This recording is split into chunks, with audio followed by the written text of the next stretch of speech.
Which mode can I use other than auto? How can I take a picture without worrying about exposure? How P mode is different from auto mode?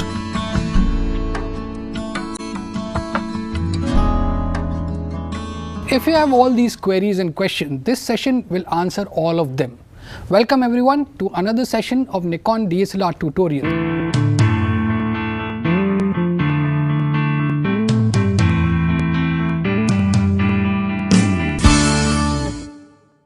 Now in this session we will be talking about programmed auto mode, which is called P mode.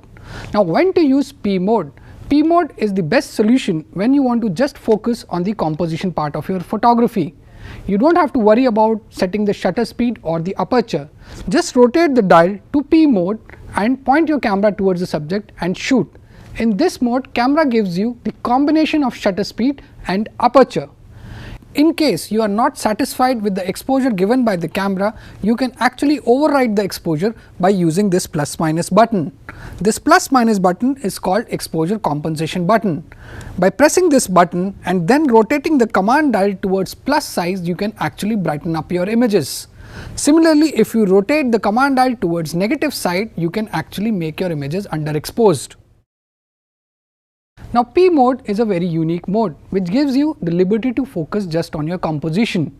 In P mode, as I told you, camera gives you the combination of shutter speed and aperture. It should not be confused with the auto mode. In P mode, you have the liberty to change ISO, white balance, and also flash is under your control. Wherein in auto mode, flash is not under your control.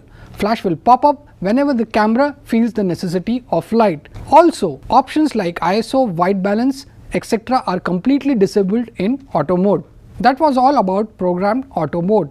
Thank you for watching this session of Nikon DSLR tutorial. In the next session, my colleague Rohan will speak to you about focusing. So stay tuned. Until next time, this is your Nikon buddy Abhishek Singh signing off.